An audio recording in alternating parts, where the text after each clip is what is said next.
अध्याय 25 रणनीति पर बहस 1934 से 1937। सविनय अवज्ञा आंदोलन वापस लेने के बाद राष्ट्रवादी खेमे में भावी रणनीति पर बड़ी लंबी चौड़ी और गंभीर बहस शुरू हुई। बहस के प्रथम चरण 1934-35 में मुख्य मुद्दा ये था कि राष्ट्रीय आंदोलन तत्काल कौन सी राह पकड़े, यानी एक ऐसे समय में जब जनांदोलन सुप्तावस्था में हो तो राजनीतिक गतिविधियों को किस तरह संचालित किया जाए। राजनीतिक निष्क्रियता के इस संकट से कैसे उबारा जाए। दो पारंपरिक उपाय सुझाए गए। गांधी जी ने गांव में रचनात्मक कार्य करने और दस्तकारी को बढ़ावा देने पर जोर दिया। उनके अनुसार इन रचनात्मक कार्यों से जनशक्ति संगठित होगी। जन आंदोलन के अगले चरण के लिए किसानों को संगठित करने में मदद मिलेगी। कांग्रेस कार्यकर्ता हर समय सक्रिय रहेंगे और जब भी संघर्ष का आह्वान किया जाएगा वे संघर्ष में शरीक हो जाएंगे। कांग्रेस का एक दूसरा खेमा एक बार फिर संवैधानिक तौर तरीकों से संघर्ष छेड़ने का पक्षधर था। ये लोग 1934 में सेंट्रल लेजिस्लेटिव असेंबली के लिए होने वाले चुनाव में भाग लेने पर जोर दे रहे थे। इस बार डॉक्टर M.A. अंसारी, आसफ अली, सत्यमूर्ति, भूलाभाई देसाई और विधान चंद्र राय के नेतृत्व में नए स्वराज्यों का तर्क था कि राजनीतिक निराशा के इस माहौल में जब कांग्रेस जन आंदोलन जारी रखने की स्थिति में नहीं है, चुनाव में भाग लेकर विधानमंडल में घुसकर राजनीतिक संघर्ष करना चाहिए ताकि जनता का मनोबल गिरने न पाए। उनका कहना था कि चुनाव में भाग लेने का मतलब ये नहीं है कि हम संवैधानिक राजनीतिक संघर्ष के माध्यम से आजादी प्राप्त करने में विश्वास रखते हैं। इसका मतलब सिर्फ एक अन्य राजनीतिक मोर्चा खोलना है जिससे कांग्रेस को मजबूत बनाया जा सके, इसका प्रभाव बढ़े और जनता को अगले आंदोलन के लिए तैयार किया जा सके। एक समय में रणनीति में किसी तरह के परिवर्तन के विरोधी यानी नो चेंजर्स खेमे के प्रमुख नेता सी राजगोपालाचारी ने भी स्वराज्यों की रणनीति का समर्थन किया, लेकिन इसमें एक चीज जोड़ने का सुझाव दिया। गांधी जी से उन्होंने कहा कि संसदीय कार्य सीधे कांग्रेस के निर्देश में हो। उन्होंने कहा कि सुसंगठित संसदीय पार्टी के चलते कांग्रेस की साख बढ़ सकती है और जनता का फिर से विश्वास जीतने में भी मदद मिल सकती है। लेकिन इस बार मामला 1920 जैसा नहीं था। इस बार एक तीसरी वैकल्पिक रणनीति भी सामने आई। 1930 के दशक में उदित वामपंथ अब तक काफी मजबूत बन गया था। ये संसद में हिस्सेदारी और सविनय अवज्ञा आंदोलन को वापस लिए जाने तथा उसके बदले रचनात्मक कार्य शुरू करने दोनों के खिलाफ था। वामपंथियों का कहना था कि ये दोनों तरीके जनांदोलन को पथ विमुख करेंगे और साम्राज्यवादी शासन के खिलाफ संघर्ष के मूल मुद्दे से जनता का ध्यान मोड़ देंगे। वामपंथी जनांदोलन को लगातार चलाते रहने के पक्ष में थे। उनका मानना था कि आर्थिक संकट का ये दौर क्रांतिकारी आंदोलन के लिए उपयुक्त समय है और जनता संघर्ष के लिए तैयार है। इस समय इस वामपंथी लहर का नेतृत्व कर रहे थे जवाहरलाल नेहरू। उस लहर का जिसने साम्राज्यवाद विरोधी संघर्ष के लिए गांधी जी की रणनीति के विकल्प के रूप में सबसे सशक्त रणनीति सुझाई थी। मार्क्सवाद के मूलभूत ढांचे को स्वीकार करते हुए नेहरू ने अपने भाषणों, पत्रों, लेखों, पुस्तकों और 1936 में लखनऊ और फैजपुर कांग्रेस अधिवेशनों में अपने अध्यक्षीय भाषणों के माध्यम से नई वामपंथी रणनीति पर का प्रारूप रखा।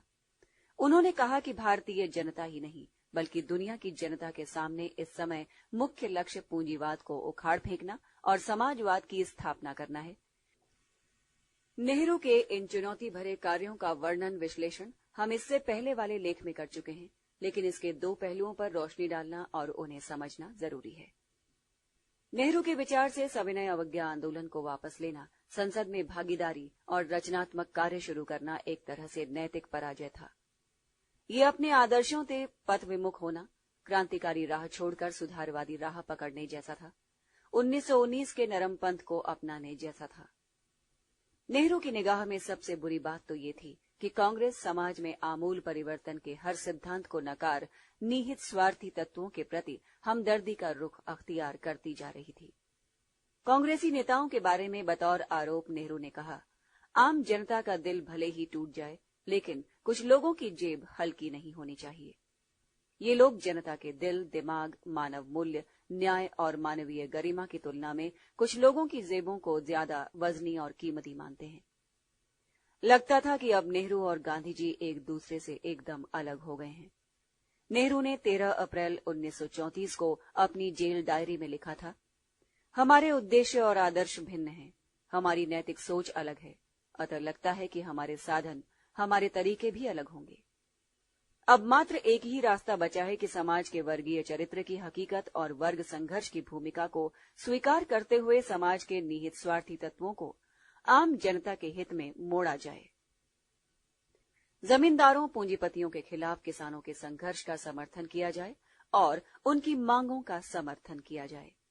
किसानों और मजदूरों को वर्गीय आधार पर संगठित किया जाए, जिससे कांग्रेस इन संगठनों की नीतियों और गतिविधियों को दिशा निर्देश दे सके। नेहरू का मानना था कि साम्राज्यवाद के विरोध में सही संघर्ष वर्ग संघर्ष के बिना नहीं चलाया जा सकता। इन तमाम वर्षों के दौरान नेहरू राष्ट्रवादी दर्शन की खामियों का जिक्र करते रहे और नए समाजवादी या मार्क्सवादी दर्शन को अपनाने, उसे अमली जामा पहनाने पर जोर देते रहे। उनका मानना था कि इसी दर्शन या सिद्धांत की राह पर चलकर ही जनता वैज्ञानिक ढंग से अपनी सामाजिक परिस्थितियों से वाकिफ हो सकती है, उसका अध्ययन कर सकती है। नेहरू की आत्मकथा 1935 में प्रकाशित के कई अध्याय वास्तव में गांधी जी के दर्शन, उनकी रणनीति के खिलाफ जाते थे, हालांकि अंदाज दोस्ताना था। जवाहरलाल नेहरू ने गांधी जी की संघर्ष की मौलिक रणनीति का भी विरोध किया, उस रणनीति का जिसे हम संघर्ष समझौता संघर्ष की रणनीति कह सकते हैं, यानी औपनिवेशिक सत्ता के खिलाफ संवैधानेतर तरीकों को जबरदस्त संघर्ष और फिर अचानक आंदोलन को वापस ले लेना, सरकार के सुधारवादी कदमों से समझौता कर लेना और फिर मौका पड़ने पर संघर्ष छेड़ देना। आंदोलन जब स्थगित रहता तो गांधी जी रचनात्मक कार्यों में जुटने का आह्वान करते। उनका मानना था कि आंदोलन की सुप्तावस्था में रचनात्मक कार्य जनता में राजनीतिक चेतना जगाने में सहायक हो सकते हैं। गांधी जी की ये संघर्ष समझौता और फिर संघर्ष की नीति इस विश्वास पर आधारित थी कि स्वतंत्रता संग्राम को तमाम उतार चढ़ाव से गुजरना होगा और अंततः औपनिवेशिक हुकूमत खुद भारतीयों को सत्ता सौंप देगी। नेहरू इससे असहमत थे। वे कहते थे कि भारतीय राष्ट्रीय आंदोलन आज उस अवस्था में पहुंच गया है जहां हमें औपनिवेशिक सत्ता से तब तक लगातार संघर्ष करते रहना होगा जब तक कि हम उसे उखाड़ फेंकने में कामयाब न हो जाएं। वो मानते थे कि संघर्ष में कभी 2 कदम आगे तो कभी 2 कदम पीछे चलना ही पड़ता है, लेकिन इस उतार चढ़ाव के चलते आंदोलन को निराशा के बिंदु पर लाकर छोड़ना नहीं चाहिए। औपनिवेशिक ढांचे से समझौता और सहयोग के जाल में ही नहीं फंसना चाहिए। इसके खिलाफ लगातार संघर्ष चलाना चाहिए। नेहरू का कहना था कि जन आंदोलन चाहे जिस अवस्था में हो, चाहे जितना कमजोर हो, इसे जारी रखना चाहिए। उनका कहना था कि जिस संविधान को हम चुनौती दे रहे हैं, उसके खिलाफ संवैधानिक तरीके से संघर्ष क्या होता है। इसी तरह राजनीतिक, आर्थिक, वर्गीय मुद्दों को नजरअंदाज करके रचनात्मक कार्य नहीं किया जा सकता। यही नहीं, नेहरू ने कहा कि हर जन आंदोलन देर सवेर एक ऐसी अवस्था में पहुंचता है जहां वो व्यवस्था के पूरे ढांचे पर चोट करता है, उसे चुनौती देता है। ये संघर्ष की एक ऐसी अवस्था होती है जहां से आगे बढ़ने के लिए संविधानेतर और गैर कानूनी तरीके अपनाने ही पड़ते हैं। ठीक यही बात उस समय भी होती है जब आम जनता राजनीति में शरीक हो जाती है। ऐसी अवस्था में समझौता या लल्लो चप्पो की राजनीति के लिए कोई गुंजाइश नहीं बचती। पूर्ण स्वराज का प्रस्ताव पारित होने के बाद भारतीय राष्ट्रीय आंदोलन भी अब इस अवस्था में पहुंच गया है। अब स्थायी सतत संघर्ष के सिवाय और कोई विकल्प नहीं बचा है। इन्हीं तर्कों के आधार पर नेहरू ने सविनय अवज्ञा आंदोलन को वापस लेने के तमाम कदमों का विरोध किया और उसकी खुलकर आलोचना की। उन्होंने चेतावनी दी कि सविनय अवज्ञा आंदोलन को वापस लेने का मतलब साम्राज्यवाद से समझौता होगा, जो लक्ष्य से विमुख होना माना जाएगा। इस प्रकार अब केवल संघर्ष ही एकमात्र रास्ता बचा है। समझौता और चापलूसी के लिए कोई जगह नहीं है। नेहरू विभिन्न चरणों में आजादी हासिल करने के सिद्धांत के भी विरोधी थे। उनका मानना था कि सत्ता पर कब्जा कई हिस्सों में नहीं किया जा सकता। सतत अहिंसक जन आंदोलन के माध्यम से इस पर एक बारगी ही कब्जा किया जा सकता है। इस तरह गांधी जी की संघर्ष समझौता संघर्ष की रणनीति से नेहरू का मतभेद था। वो सतत संघर्ष से विजय के सिद्धांत में विश्वास रखते थे। इसी तरह नेहरू का वामपंथियों और संसद में हिस्सेदारी की वकालत करने वालों से भी मतभेद था। इन मतभेदों के कारण राष्ट्रवादी नेताओं को आशंका थी कि कहीं कांग्रेस में विभाजन न हो जाए। अंग्रेज अधिकारी तो मन ही मन खुश हो रहे थे कि आज नहीं तो कल कांग्रेस में विभाजन तो होगा ही। लेकिन एक बार फिर गांधी जी ने कांग्रेस को टूटने से बचा लिया। ये जानते हुए कि आजादी हासिल करने का एकमात्र तरीका सत्याग्रह ही है, गांधी जी ने संसद में भागीदारी के पक्षधर खेमे की कुछ मौलिक बातें मान ली। उन्हें विधानमंडल में प्रवेश की अनुमति दे दी। संसदीय संघर्ष के समर्थकों को लोग घटिया दर्जे का राष्ट्रभक्त मानते थे। गांधी जी ने इस आरोप को निराधार बताया और संसदीय संघर्ष के पक्षधरों का साथ दिया। उनका कहना था कि संसदीय राजनीति से आजादी हासिल नहीं की जा सकती, लेकिन कांग्रेस के वे तमाम लोग जो किन्हीं कारणों से सत्याग्रह में शरीक न हो सके और अपने को रचनात्मक कार्यों में नहीं लगा सके, संसदीय राजनीति के माध्यम से सक्रिय तो रह सकते हैं।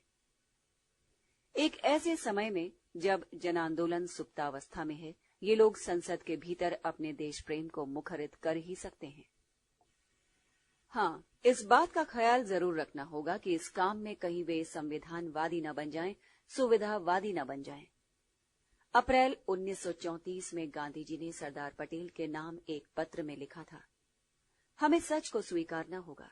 इस गुट को हम सुधार सकते हैं, इस पर नियंत्रण स्थापित कर सकते हैं, इससे अधिक और कुछ नहीं कर सकते। नतीजतन मई 1934 में पटना में गांधी जी के दिशा निर्देश में अखिल भारतीय कांग्रेस कमेटी ने चुनाव में भाग लेने का फैसला किया। इसके लिए एक संसदीय बोर्ड के गठन का निर्णय किया गया। इस प्रस्ताव का विरोध करने वाले वामपंथी खेमे को गांधी जी ने उत्तर दिया, मुझे पूरा विश्वास है कि बहुसंख्य लोग राजनीति के ग्लैमर से प्रभावित नहीं होंगे। इससे कभी स्वराज की प्राप्ति नहीं हो सकती। स्वराज जनता की जागृत चौमुखी चेतना के माध्यम से ही प्राप्त किया जा सकता है। साथ ही साथ गांधी जी ने नेहरू और वामपंथियों को ये भी बताया कि सविनय अवज्ञा आंदोलन को वापस लेना समय का तकाजा था। तत्कालीन राजनीतिक परिस्थितियों में एक सही कदम, लेकिन इसका मतलब साम्राज्यवाद से समझौता या राजनीतिक अवसरवादी ताकतों के सामने समर्पण नहीं है।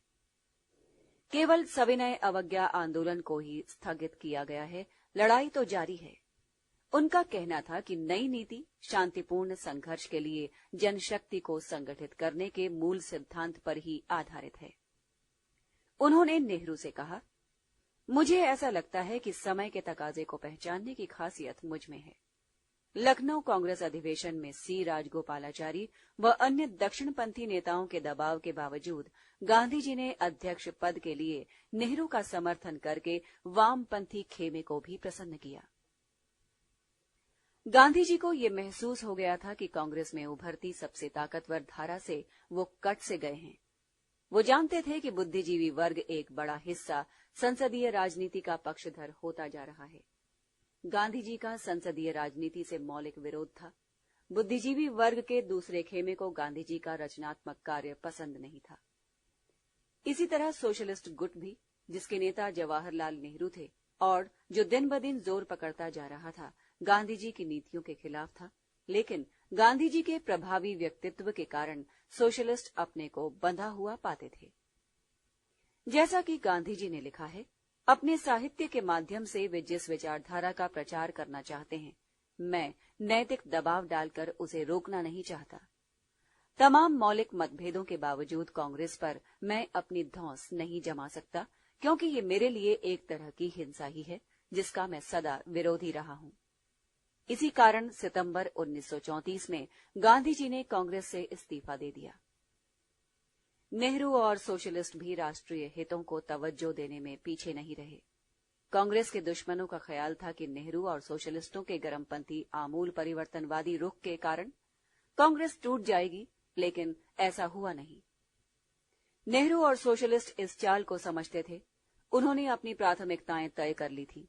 उनका मानना था कि सामाजिक आर्थिक परिवर्तन की लड़ाई शुरू करने से पहले अंग्रेजों को बाहर खदेड़ना जरूरी है और साम्राज्यवाद विरोधी संघर्ष में कांग्रेस का साथ देना जरूरी है। उसके साथ मिलकर ही लड़ना है, क्योंकि कांग्रेस ही एकमात्र जन संगठन है। नेहरू और सोशलिस्टों का कहना था कि राजनीतिक या वैचारिक शुद्धिकरण के नाम पर कांग्रेस में शामिल लोगों से नाता तोड़ने के बजाय कांग्रेस में बने रहकर उसे जुझारू चरित्र प्रदान करना कहीं ज्यादा जरूरी है। बतौर उदाहरण नेहरू ने लिखा था, कांग्रेस छोड़ने का मुझे कोई कारण नहीं दिखाई देता। मैं कांग्रेस छोड़कर सामाजिक प्रतिक्रियावादियों को इसमें घुसने का मौका क्यों दूं? हमें कांग्रेस में बने रहकर लोगों को अपनी तरफ मोड़ना है। या तो वे सही राह अपना लेंगे या फिर हम उन्हें कांग्रेस छोड़ने को बाध्य कर देंगे। दक्षिण पंथियों ने भी इस मामले में सही नीति अपनाई। सी राजगोपालाचारी ने लिखा, अंग्रेज अधिकारी इस उम्मीद में है कि समाजवाद के नाम पर कांग्रेस में झगड़ा हो जाएगा, लेकिन हमें उम्मीद है कि उनकी उम्मीद पूरी न होगी। नवंबर 1934 में सेंट्रल लेजिस्लेटिव असेंबली के लिए चुनाव हुआ। भारतीयों के लिए 75 निर्वाचित सीटों में से 45 सीटों पर कांग्रेस की जीत हुई। वायसराय विलिंगडन का विलाप था, ये हमारे लिए बहुत दुर्भाग्यपूर्ण है, क्योंकि ये गांधी जी के लिए बहुत बड़ी जीत है। अधिनियम 1935 और ब्रिटिश नीति। अंग्रेजी हुकूमत 1932 और 33 के दौरान भारतीय राष्ट्रीय आंदोलन को दबाने में सफल तो हो गई थी, पर उसे मालूम था कि उसकी दमन की नीति बहुत दिनों तक कामयाब नहीं हो सकेगी। आने वाले दिनों में फिर आंदोलन छिड़ सकता है और उसे दमन के बल पर दबाया नहीं जा सकता। अतः हुकूमत राष्ट्रीय आंदोलन को स्थायी रूप से कमजोर करने की रणनीति बनाने लगी। अंग्रेजी हुकूमत ने तय किया कि जन आंदोलन को कमजोर बनाने के लिए कांग्रेस में फूट डालकर उसे तोड़ना है। उसके लिए संवैधानिक सुधारों का जाल फेंककर कांग्रेस के एक हिस्से को औपनिवेशिक प्रशासन में समाहित कर लिया जाए। सुधारों के चलते उनके दिल में संविधान के प्रति आस्था जगाई जाए और फिर आंदोलन की बची खुची ताकत को दमन के बल पर खत्म कर दिया जाए। अपनी इन्हीं नीतियों को अमली रूप देने के लिए ब्रिटिश संसद ने अगस्त 1935 में गवर्नमेंट ऑफ इंडिया एक्ट 1935 पारित किया। विभिन्न प्रांतों और राजाओं महाराजाओं की रियासतों को मिलाकर भारत को एक गणतंत्र का दर्जा दिया गया। संघीय विधायिका के लिए रियासतों के प्रतिनिधियों की नियुक्ति का अधिकार राजाओं को दिया गया। इन प्रतिनिधियों की नियुक्ति का मूल उद्देश्य राष्ट्रवादियों पर नियंत्रण स्थापित करना तथा उनके किसी भी प्रयास को विफल करना था। वयस्क व्यक्तियों की संख्या का छठा हिस्सा ही मतदान का अधिकारी था। प्रतिरक्षा और विदेश विभाग संघीय विधायिका के अधिकार के बाहर थे। इसके अलावा बाकी मामलों में भी वायसराय को हस्तक्षेप करने व नियंत्रण स्थापित करने का विशेषाधिकार प्राप्त था। प्रांतों के प्रशासन का तरीका भी बदल गया। अब प्रांतों का संचालन प्रांतीय स्वायत्ता के सिद्धांत पर होना था। इसके तहत सभी प्रांतीय विभागों का कामकाज निर्वाचित मंत्रियों को देखना था। कहने के लिए तो प्रांतीय शासन की बागडोर मंत्रियों के हाथ में थी, पर उनके ऊपर गवर्नरों की नियुक्ति का प्रावधान था। गवर्नर को ऐसे विशेषाधिकार प्राप्त थे जिनके चलते वो किसी भी मामले में हस्तक्षेप कर सकता था। विशेषकर अल्पसंख्यकों, अधिकारियों, कानून व्यवस्था और अंग्रेज के हितों से संबद्ध मामलों में गवर्नर को अधिकार था कि वो जब चाहे प्रशासन को अपने हाथ में ले ले और जब तक चाहे उस पर अपना कब्जा बरकरार रखे। इस प्रकार इस नए अधिनियम में भी वास्तविक राजनीतिक और आर्थिक सत्ता तो अंग्रेजों के हाथ में ही थी। उपनिवेशवाद की पकड़ ढीली नहीं हुई थी। अधिनियम 1935 की संयुक्त संसदीय कमेटी के अध्यक्ष और 1936 से भारत के वायसराय लिनलिथगो ने तो बाद में भी लिखा था कि अधिनियम 1935 तो इसलिए पास किया गया क्योंकि हम समझते थे कि भारत पर अंग्रेजों का प्रभुत्व बरकरार रखने का सबसे बढ़िया तरीका यही है। भारतीयों के हित में संविधान में संशोधन करना हमारी नीति नहीं थी और न हम भारतीयों को सत्ता सौंपने की जल्दबाजी में ही थे। हमारा तो प्रयास यही था कि जब तक संभव हो भारत ब्रिटिश साम्राज्य का हिस्सा बना रहा।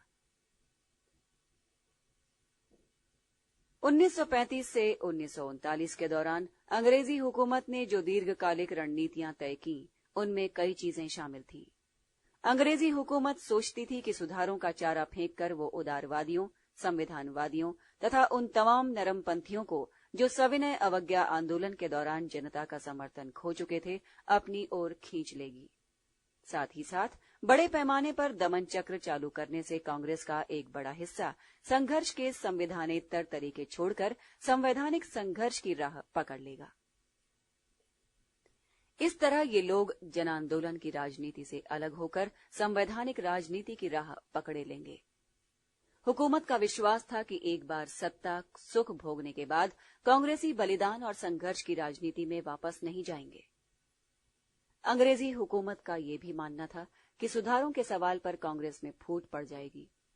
पस्त हिम्मत कांग्रेस के भीतर संविधानवादियों तथा दक्षिणपंथियों और वामपंथियों में झगड़ा शुरू हो जाएगा। संवैधानिक व अन्य रियायतें देकर संवैधानिक तरीकों से संघर्ष में विश्वास रखने वालों को सत्ता के प्रति निष्ठावान बनाया जा सकता है और जन आंदोलन की राह से अलग किया जा सकता है। राष्ट्रवादी खेमे में इस गुट के प्रभावी होने पर राष्ट्रीय आंदोलन कमजोर पड़ जाएगा और अगर संविधानवादियों को अपनी तरफ मोड़ने में हुकूमत कामयाब रही तो राष्ट्रवादी खेमे की जुझारू और वामपंथी ताकतें जल भुन उठेंगी, क्योंकि उनके विचार से संविधानवादियों का ये कदम साम्राज्यवाद से समझौता और जन आंदोलन के साथ गद्दारी होगा। इस प्रकार ये वामपंथी या तो खुद कांग्रेस से अलग हो जाएंगे या फिर उनकी दक्षिणपंथ विरोधी आक्रामक राजनीति के कारण दक्षिणपंथी खेमा खुद उन्हें कांग्रेस से बाहर निकाल देगा, यानी हर हाल में कांग्रेस टूटेगी और कमजोर होगी। और इस तरह कांग्रेस और दक्षिणपंथी खेमे से अलग थलग पड़े वामपंथियों की रही सही ताकत पुलिस दमन के बल पर खत्म की जा सकती है। यही कारण था कि इस बार हुकूमत ने 1933-34 की दमनकारी नीति नहीं अपनाई। 1933-34 में संविधानवाद के विरोध का स्वर दबाने के लिए सत्ता ने संविधानवादियों का बड़े पैमाने पर दमन किया था, पर इस बार उसने दूसरी नीति अपनाई। सत्ता को जैसे ही आभास हुआ कि कांग्रेस के भीतर दक्षिणपंथी और वामपंथी आपस में लड़ने लगे हैं, क्रांतिकारी आंदोलन के प्रति उसने आक्रामक रवैया अपनाना छोड़ दिया। 1935 के बाद सत्ता के रुख में अप्रत्याशित नरमी आ गई। संविधानवादियों और दक्षिणपंथियों पर नेहरू खुलेआम हमला बोल रहे थे और औपनिवेशिक सत्ता को क्रांतिकारी आंदोलन के माध्यम से उखाड़ फेंकने और समाजवादी समाज की स्थापना करने का आह्वान कर रहे थे। लेकिन अंग्रेजी हुकूमत चूं तक नहीं कर सक रही थी। उसे उम्मीद थी कि नेहरू के इस कदम से कांग्रेस टूट जाएगी। वो चाहती थी ये मामला और तूल पकड़े। अंग्रेज आला अफसरों का मानना था कि नेहरू और उनके समर्थकों तथा कांग्रेस के दक्षिणपंथियों के बीच मतभेद की खाई इतनी गहरी हो गई है कि उसे पाटा नहीं जा सकता। नेहरू इतना आगे निकल चुके हैं कि वो पीछे नहीं आ सकते। यही कारण था कि 1935-36 के दौरान लगभग सभी बड़े अंग्रेज आला अफसरों ने वायसराय को सलाह दी कि नेहरू को किसी भी कीमत पर गिरफ्तार न किया जाए। मद्रास के गवर्नर एस्किने ने वायसराय को सलाह दी कि नेहरू इस तरह का भाषण जितना ज्यादा दें उतना ही अच्छा है, क्योंकि उनके ये भाषण ही कांग्रेस विभाजन के कारण बनेंगे। हमें तो नेहरू के प्रति उदारवादी रुख अपनाना चाहिए, क्योंकि ये व्यक्ति न चाहते हुए भी कांग्रेस को भीतर से ढहा रहा है। प्रांतीय स्वायत्ता के पीछे भी अंग्रेजों की कुटिल चाल थी। वे मानते थे कि इसके चलते कांग्रेस के भीतर कई प्रभावशाली प्रांतीय नेता पैदा होंगे जो प्रशासनिक अधिकारों को अपने अपने ढंग से इस्तेमाल करना चाहेंगे। ये नेता धीरे धीरे अपने प्रशासकीय विशेषाधिकारों को सुरक्षित करना सीख जाएंगे और इस तरह ये राजनीतिक सत्ता के स्वायत्त केंद्र बन जाएंगे। इस प्रकार कांग्रेस का प्रांतीयकरण हो जाएगा और अखिल भारतीय केंद्रीय नेतृत्व यदि समाप्त न हो सका तो कमजोर तो पड़ ही जाएगा। जैसा कि 1936 में लिलिद्गो ने लिखा था, सीधे संघर्ष से बचने का सबसे बढ़िया तरीका है प्रांतीय स्वायत्ता, क्योंकि प्रांतीय स्वायत्ता के माध्यम से ही क्रांति के सबसे बड़े हथियार कांग्रेस को नष्ट किया जा सकता है। अधिनियम 1935 का विरोध सभी भारतीयों ने किया। कांग्रेस ने इसे पूरी तरह नामंजूर कर दिया। कांग्रेस ने इसके बदले आजाद भारत के लिए संविधान बनाने की मांग की। उसकी मांग थी कि एक संविधान सभा का गठन किया जाए, जिसके सदस्यों का निर्वाचन वयस्क मताधिकार के आधार पर हो। सत्ता में साझेदारी पर बहस। रणनीति पर बहस के दूसरे चरण का मुख्य मुद्दा था सत्ता में साझेदारी का। अंग्रेजी हुकूमत ने अधिनियम 1935 की घोषणा ही नहीं की थी, बल्कि इसे तुरंत ही लागू कर दिया था। प्रांतीय स्वायत्तता पर अमल शुरू हो गया था और 1937 के प्रारंभ में चुनाव कराने की घोषणा कर दी गई थी। आंदोलनकारी ताकतों को औपनिवेशिक ढांचे में समेट लेने की रणनीति पर अमल शुरू हो गया था। राष्ट्रवादी खेमे के सामने ये एक नई राजनीतिक चुनौती थी, एक राजनीतिक सच्चाई। इस बात पर तो सभी एक मत थे कि अधिनियम 1935 का पूरी तरह विरोध किया जाए, लेकिन मुख्य सवाल ये था कि ऐसे समय में जब आंदोलन चलाना नामुमकिन है, इसका विरोध किस तरह किया जाए। कांग्रेस के बड़े नेताओं में एक बार फिर गहरे मतभेद उभर आए। चुनाव में भाग लेने पर सभी सहमत थे। सबकी राय थी कि व्यापक आर्थिक राजनीतिक कार्यक्रम तय किए जाएं और इन्हें आधार बनाकर चुनाव लड़ा जाए। इससे जनता के बीच साम्राज्यवाद विरोधी लहर और मजबूत होगी। लेकिन अहम सवाल तो ये था कि चुनाव के बाद क्या किया जाएगा। अगर कांग्रेस को प्रांतों में बहुमत मिलता है तो वो सरकार बनाएगी या नहीं, उसे सरकार बनानी चाहिए या नहीं। इस मुद्दे पर बहस ने एक बार फिर दक्षिण पंथ बनाम वाम पंथ का रूप ले लिया। जवाहरलाल नेहरू, सुभाष चंद्र बोस, कांग्रेस, सोशलिस्ट और कम्युनिस्ट सत्ता में भागीदारी के खिलाफ थे। नेहरू ने कई बार बहुत ही साफ शब्दों में लखनऊ अधिवेशन में विशेष रूप से वामपंथ के इस विचार को कांग्रेस और जनता के सामने रखा। उन्होंने कहा, पहली बात तो यह है कि सत्ता में हिस्सेदारी का मतलब अधिनियम 1935 को स्वीकार करना होगा, खुद को दोषी ठहराना होगा। ये तो बिना अधिकार के उत्तरदायित्व वहन करना होगा, क्योंकि राज्य और सत्ता के ढांचे अपरिवर्तित रहेंगे। कांग्रेस तो जनता के लिए कुछ कर नहीं पाएगी, उल्टे वो किसी न किसी रूप में दमनकारी साम्राज्यवादी सत्ता का एक हिस्सा बन जाएगी और जनता के शोषण में उसका सहयोग करेंगी।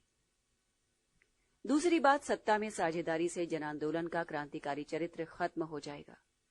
नेहरू ने कहा कि कुल मिलाकर मुद्दा ये है कि हम चाहते क्या हैं, क्रांतिकारी परिवर्तन या ब्रिटिश साम्राज्य द्वारा समय समय पर फेंके जाने वाले टुच्चे सुधारों का टुकड़ा।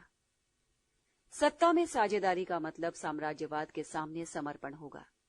कांग्रेस पार्टी संसदीय कार्यों में इस तरह लिप्त हो जाएगी कि वो औपनिवेशिक ढांचे का एक पुर्जा होकर रह जाएगी और आजादी, आर्थिक सामाजिक न्याय और गरीबी दूर करने का लक्ष्य पीछे छूट जाएगा।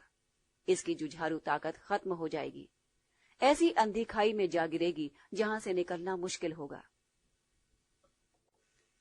नेहरू और वामपंथियों ने इस समस्या को सुलझाने के लिए जो जवाबी रणनीति सुझाई, वो और कुछ नहीं, पुराने स्वराज्यों की ही रणनीति थी, यानी संसद में घुसकर सरकारी कदमों का विरोध करना और ऐसे हालात उत्पन्न करना कि नए अधिनियम पर अमल होने ही न पाए। दीर्घकालीन रणनीति के तहत इन लोगों ने किसानों और मजदूरों को संगठित करने पर जोर दिया। इनका सुझाव था कि किसानों मजदूरों को वर्गीय आधार पर संगठित किया जाए और इन संगठनों को कांग्रेस से जोड़ा जाए। कांग्रेस को समाजवादी राह पर ले जाया जाए और आंदोलन को फिर से शुरू करने का प्रयास किया जाए।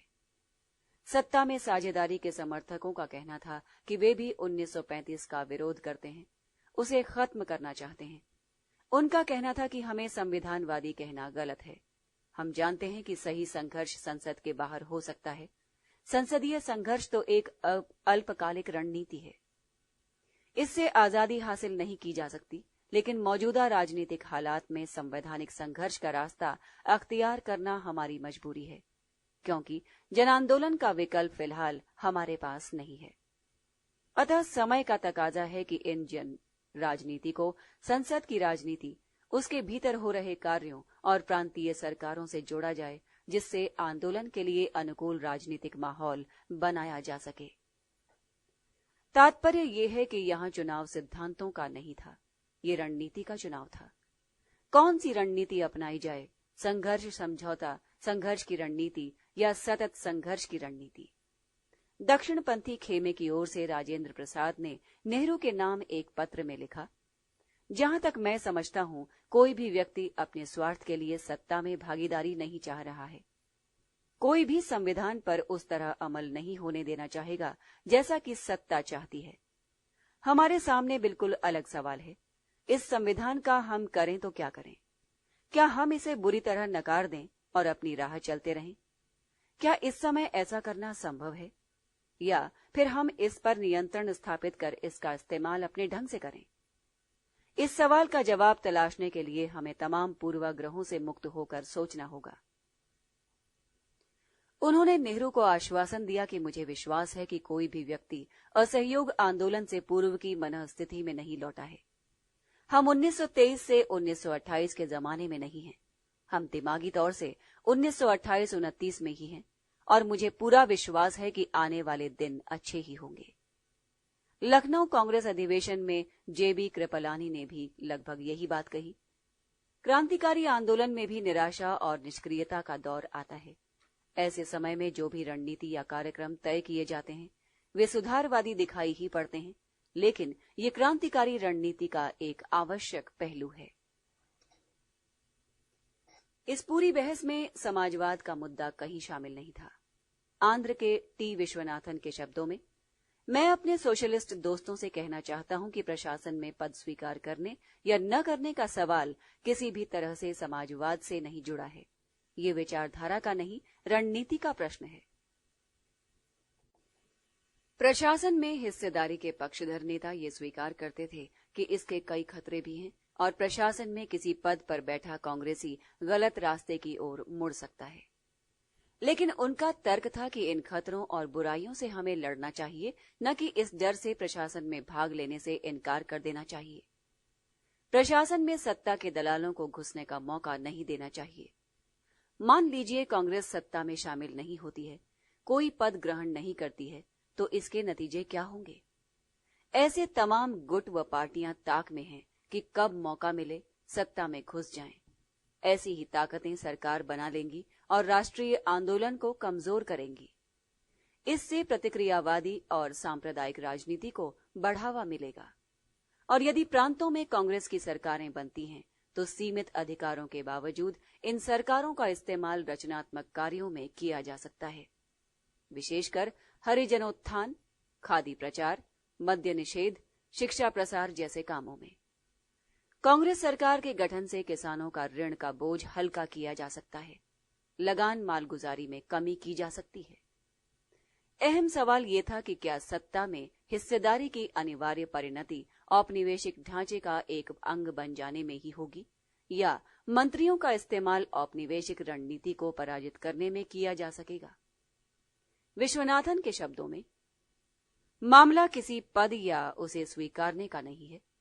प्रस्तावित प्रांतीय सरकारों को आप पद के हिसाब से न देखें, इसे उस केंद्र के रूप में देखें जहां से ब्रिटिश साम्राज्यवाद का संचालन होता है। संसद में भागीदारी हमें संविधानवाद की राह पर नहीं ले जा सकती। हम बच्चे तो हैं नहीं, हम संसद को अपनी राह ले चलेंगे, क्रांति के लिए इसका इस्तेमाल करेंगे। इस विषय पर गांधी जी ने बहुत कम लिखा था, लेकिन ऐसा लगता है कि कार्यकारिणी की बैठक में विचार विमर्श के दौरान उन्होंने प्रशासन में भागीदारी का विरोध किया था और लोगों को गांव में जाकर फिर से सविनय अवज्ञा आंदोलन छेड़ने की तैयारी करने की सलाह दी थी। लेकिन 1936 के शुरू होते होते उन्हें लगा कि सविनय अवज्ञा आंदोलन छेड़ने का उचित समय अभी नहीं आया है। अतः वो बतौर प्रयोग कांग्रेस को सरकार बनाने का मौका देने के पक्ष में हो गए थे। इसका एक कारण ये भी था कि उस समय कांग्रेस के बहुसंख्य सदस्य प्रशासन में हिस्सेदारी के पक्ष में थे। 1936 के प्रारंभ में लखनऊ में और आखिरी महीने में फैजपुर में कांग्रेस अधिवेशन के दौरान चुनाव में भाग लेने का निर्णय किया गया और सत्ता में हिस्सेदारी के सवाल पर चुनाव के बाद विचार करने का निर्णय किया गया। 1922 से 24 और 1934 की तरह इस बार फिर कांग्रेस के दोनों खेमों ने अपने मतभेद को दबाए रखा और कांग्रेस को टूटने से बचा लिया। दोनों खेमे औपनिवेशिक सत्ता के खिलाफ संघर्ष के प्रति पूरी तरह प्रतिबद्ध थे। वे जानते थे कि कांग्रेस में विभाजन से राष्ट्रीय आंदोलन को अपूरणीय क्षति पहुंचेगी। फरवरी 1937 में चुनाव हुए और कांग्रेस ने बड़े पैमाने पर भाग लिया। कांग्रेस के घोषणा पत्र में 1935 के अधिनियम को पूरी तरह नकारा गया था। नागरिक स्वतंत्रता की बहाली, राजनीतिक बंदियों की रिहाई, छुआछूत की समाप्ति, कृषि के ढांचे में आमूल चूल परिवर्तन, लगान और मालगुजारी में उचित कटौती, किसानों को कर्ज से मुक्ति देने, मजदूरों को संगठन बनाने व हड़ताल करने का अधिकार देने के वायदे किए गए थे। कांग्रेस का चुनाव प्रसार काफी प्रभावी रहा। जनता में एक बार फिर से राजनीतिक चेतना जगी। नेहरू देश के कोने कोने में गए। 5 महीने से भी कम समय में उन्होंने लगभग 80,000 किलोमीटर की दूरी तय की और लगभग 1 करोड़ लोगों को संबोधित किया। उन्हें तत्कालीन राजनीतिक हालात की जानकारी दी। गांधी जी ने किसी भी चुनाव सभा में भाषण नहीं किया, फिर भी मतदाताओं के दिमाग में वो छाए हुए थे। कांग्रेस को शानदार सफलता मिली। 1161 सीटों पर इसने चुनाव लड़ा था, जिनमें से 716 सीटों पर इसकी विजय हुई। बंगाल, असम, उत्तर पश्चिम सीमा प्रांत, पंजाब और सिंध को छोड़कर शेष सभी प्रांतों में इसे स्पष्ट बहुमत प्राप्त हुआ। औपनिवेशिक सत्ता के विकल्प के रूप में कांग्रेस की प्रतिष्ठा और बढ़ी। चुनाव दौरे और चुनाव परिणामों ने नेहरू को बहुत प्रभावित किया और नेहरू अब मानने लगे कि संघर्ष समझौता संघर्ष की रणनीति ही सही है। सरकार और कांग्रेस में थोड़ा झंझट के बाद 6 प्रांतों में कांग्रेस सरकार का गठन हुआ। राष्ट्रीय आंदोलन के लिए ये नए अनुभव का दौर था। एक साम्राज्यवादी संविधान के तहत काम करने का दौर, साम्राज्यवादियों का सपना टूटने का दौर। कांग्रेस के विभाजन का उनका सपना पूरा न हुआ। कांग्रेस ने न तो साम्राज्यवाद से समझौता किया और न ही साम्राज्यवाद विरोधी चरित्र में कोई बदलाव आया। कांग्रेस के कमजोर पड़ने की बात तो दूर, वो और मजबूत और लोकप्रिय हो गई। कांग्रेस के प्रांतीयकरण का अंग्रेजी हुकूमत का सपना भी पूरा न हुआ। कांग्रेसी मंत्रिमंडल पर अखिल भारतीय कांग्रेस संसदीय बोर्ड और कांग्रेस कार्यकारिणी का पूरा नियंत्रण था। प्रांतीय सरकारें इसी के दिशा निर्देश और नियंत्रण में काम करती रही। अध्याय 25 रणनीति पर बहस समाप्त।